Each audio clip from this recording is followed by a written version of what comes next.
thank you so much for inviting us along. I've called this presentation Increasing Women's Safety Together, and I hope as we continue, you'll see why. So if you just go on to the next slide, thanks. Or can I do that here? Is that something that I should do? I can just do it if you just tell me when you're. Thanks, Samantha. That's brilliant. That's brilliant. So Wise Women, for people who don't know, we've been around since 1994. We're a unique organisation. We provide personal safety and confidence building to women in Glasgow and sometimes beyond, depending if people can organise that. And the organisation was originally set up to provide women with an opportunity to discuss some of the issues of safety that they were having in the community. Now, at that point, there wasn't really the language around about domestic violence, domestic abuse, child sexual abuse. That language wasn't really being used often back then. So the idea was that women were more comfortable talking about their safety in public places. So bring them in to talk about that, and then we could open up the discussion round about domestic violence and child sexual abuse. And we've done that through personal safety courses, and then that developed into confidence building courses as well. Things have changed as we would have hoped. We're now involved in consultation with women, and we use our experience from personal safety and confidence building courses to try and increase women's confidence while they're in consultations and give us more information. And also it means that they go away with some increased skills and confidence and self-esteem. We are more involved in strategic work, and I'll go back to that in a little while, because that's especially happened over COVID. So that's a huge impact on how the service works. And we're also looking at new ways of moving forward. And one of the projects I'm going to speak to you about is a new project called Safer Steps. So we've just gone to the next slide, please. So we're just about to hear about our funding. We'll find out at the end of December whether the project continues. And when we put in our funding application, we slightly shifted our focus. We're still doing the same work with women directly, but we have looked at how culture has changed, how women's lives have changed. And we know that women have the language that they need now. Not all women, some women coming to Scotland sometimes need a bit more support to be able to link their experiences to the services and to the language that's around. But the majority of women know the language. Identifying it as their experience can be a challenge, but it can be done. But what we've found since we were established is that the actual experience of violence against women hasn't reduced. So there's been millions of pounds put into it. There's numerous strategies. But institutional wise, we find it very, very challenging to prevent the violence happening in the first place. So Wise Women, being a personal safety organisation, are very, very clear that this is not about whether or not women wear headphones. It's not about whether or not they walk down dark paths. This is about where male perpetrators choose to exploit vulnerabilities that women experience because of some of the challenges in our communities and in their lives. So that's kind of pushed us into a new focus where we're looking at how do we influence how these institutions work, including ourselves. And we know that core to that has got to be women being involved in decision-making groups. Women have consistently put forward their lived experience, and I think that's got to continue. It's so important, and we've heard the last two projects, amazing work's been done directly with women, but we have to start challenging how institutions hear that. Lived experience is not options for decision makers. It's not options for decision makers to say, we've heard all this lived experience, this seems relevant to us, this not so much. So we have to avoid that situation. We can only avoid that by having people who use our services and residents in our cities and towns and villages for them to be involved in the actual decision making itself. So we want to see the statistics on violence against women coming down. We want to see the statistics on criminal justice protection support for women to go up. And we realise this is all areas of community experience violence in different ways. We're here to talk about women, and we know that men experience horrendous violence and abuse in the community. Our job is to talk about women. So we want to see those statistics come down from women experiencing it, and we want to see the statistics of protection going up. Can we go on to the next slide, please, Samantha? So how we've been doing this is Wise Women supports a it's a standalone organisation, but it's called Glasgow Women's Voluntary Sector Network. Now, traditionally, that was workers that were on Glasgow Women's Voluntary Sector Network, but we've shifted that slightly, and now it's residents in Glasgow. So it's actually women that are involved in that group. They oversee events that we put on. So we put on 2 open space events a year for women and 2 worker sessions for awareness raising for workers in the city and beyond. The open space events, we give women a theme, and then they decide how they're going to discuss that. And from that, we produce handouts that then go to the worker sessions, and the worker sessions are on that same theme. So the Glasgow Women's Voluntary Sector Network heavily influences that process. What happened over COVID was, because we couldn't do group work, and group work is our main bread and butter, we done some online stuff. It didn't work on the level that we had hoped. We are now back in the groups again and the venues, and I think that's vitally important that women, when we're talking about women sharing their experiences, that get that opportunity for face-to-face support and an opportunity to meet with other women. It's so vitally important where that's, and I hear what Linda was saying, where that's possible. For some women it's different, but for the women that use our services, they need that contact with other women. So those open spaces have started back up again. We will be using the information that comes from those open spaces to influence decision makers and put that information out. We regularly distribute those. But what happened over COVID was the network themselves highlighted that they wanted to be involved in strategic groups. So over COVID, we have now got women in 4 strategic working groups in Glasgow, including the COVID recovery women's work stream, which has been vital. However, as Linda pointed out before, this is heavy, it requires heavy resource. The women need support. They need support in the system that we've got at the moment, but also the system itself needs to change. The way the meetings are run, the way the meetings are run, the way that women engage with that, the way that they feel they're being taken seriously, the length of time it takes to address some of these issues can be a challenge for women because they desperately want it to change tomorrow because it's vitally important. So giving women that support to see the long-term impact is vitally important. What we've done now is we're working with a national organisation called Making Rights Real, and they're working with the network to build a human rights framework where what they will do is each issue they take to these strategic groups and each issue they cover in the events that they have, they will balance that against a human rights framework, which means they'll be able to monitor progress. So the women themselves will be monitoring the progress that's happening. We are going to be experimenting with that with the COVID recovery women's work stream, and that a report will be released at the beginning of next year, and the women hopefully will be monitoring the recommendations that are in that support from a human rights perspective. So that's kind of some of the stuff we're doing with the women's network.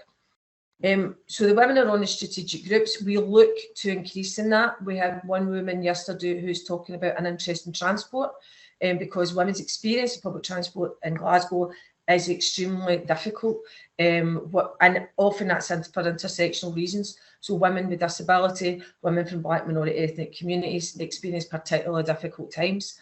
This woman's interested in doing work round about that, so we will be pursuing where she might be able to influence decision makers in strategic groups and be present in those rooms. And I think that's essential. So not only are we pointing out where women can go, but women will be identifying that themselves. What happened during the pandemic as well was we got all technical, which is unusual for us in here. And we, in a partnership with Glasgow Girls Club and also Commonplace, we created an app where women could go on and identify where they were feeling unsafe in Glasgow in public spaces. That was really successful with women. There's a longer story to that, but that's for another session. But where that's led to a project we're running now called Safer Steps. And this project's been really interesting because we have interest from not only statutory sector, from the women, from voluntary sector, but also from the private sector.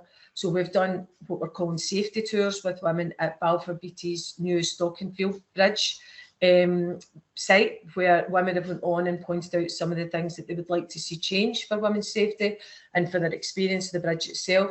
We'll be doing a second one with them now that it's opening up to see kind of lighting and accessibility. We're working with Police Scotland to look at an area in Glasgow where there are particular issues for women's safety. And this links in with what Linda was saying as well, that this area is known for women experiencing exploitation through prostitution. So we'll be working with the women to understand that issue, and also for them to look at how does that make all women feel in that area, in the sense of it's heavily industrial, it's very, it's going through a lot of structural changes just now. There's been no consultation, and this area has been flagged up by the police. So we'll be working with Police Scotland and others to allow the women to make suggestions for solutions about how that can be made a better area. And we're also working with the Historic Environment Scotland. We're going to one of their sites that is out with Glasgow, but with a view to look at how does it feel for the women to visit there.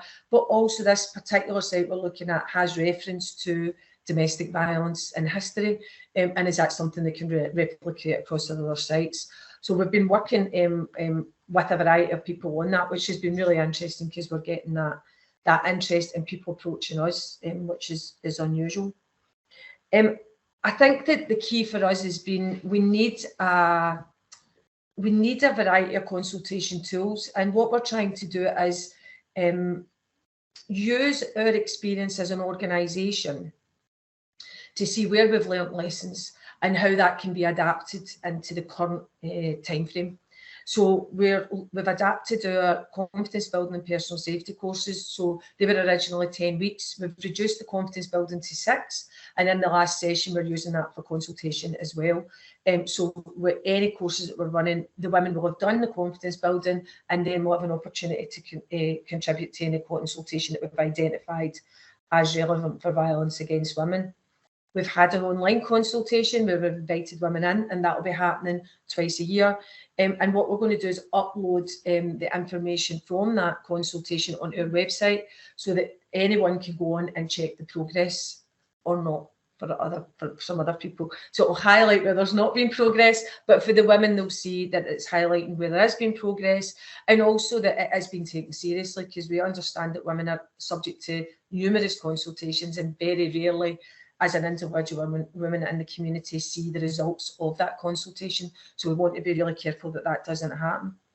We'll be using the open space events for the direct contact with women as well. And also we'll be looking at other forms. So we're using social media more often.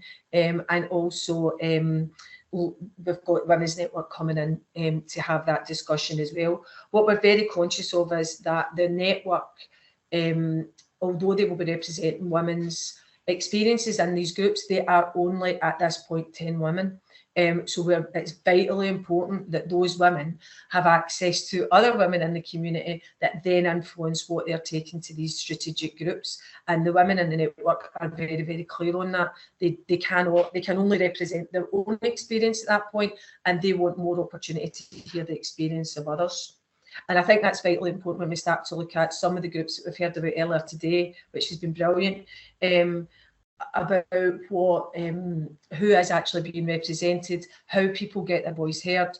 And for example, the work we've been doing in the women's work stream from COVID recovery, 2 groups that have been starkly missing are women who are experiencing homelessness, and also women involved in the criminal justice system.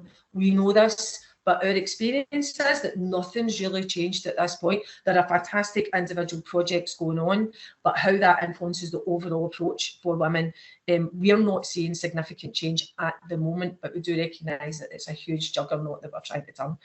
So we're trying to be very patient with that, but we want to keep trying to influence that. I think our experience has been how do we adapt in a crisis situation as an organisation. There's only 3 of us here, and it's quite frustrating because we don't have the resources that we would want to be able to support women to do this more effectively. We also don't want to detract from the work we do directly with women. We want to take that work with us rather than having to drop one for the other. So we're using that experience and those opportunities for women, making sure we maintain them while still influencing what's happening strategically, as we see the only way forward of trying to reduce this level of violence against women. there is amazing work going on out there with individual women and children that's really picking up the support needs and the protection needs for them. We need to stop the violence happening in the first place, or women end up taking on by default the responsibility or complicity for that. We want that to stop now. So we're really looking forward to working with our partners. Glasgow City Council have been brilliant over this period. They haven't knocked us back for anything so far, although our funding is due at the beginning of December. We'll see how that goes. But they've invited us into any strategic group and have really supported that process. So we really see this as a way forward. Samantha, could we just go on to the last slide for us? Thanks. This is just a couple of quotes from women who contributed to the Safety App, and I thought these two were interesting because they challenge some of those stereotypes. So Queen's Park came up as a big issue, and partly because of the history of Queen's Park. So that kind of flagged up to us. There's an issue not only about the physical safety of women, how dark it is, things like that as well, but also how it feels to be in that environment. And we have to address some of these issues because women being restricted where they walk affects all areas, as we well know. And where there are additional barriers and additional experiences of oppression, that's made worse. The other one talks about age group, and for a lot of women there's fears around about young people, about groups of young people. We see it in the papers all the time, but for many women that is not the experience that they're having, and what they're contributing is that it's men over 50, that this fear and also the harassment and abuse experience in public places can come from men of any age and of any background. So there's a fundamental issue, equality issue within that, and unless we really look at that and really embrace it, we're not going to be able to, we think, prevent this violence and abuse from happening in the first place. That was all I was going to say today. Thank you so much for having me. It's so wonderful to be in the room with the other speakers and also with the participants. And if there's any questions at all, I'm really looking forward to hearing them. Thank you.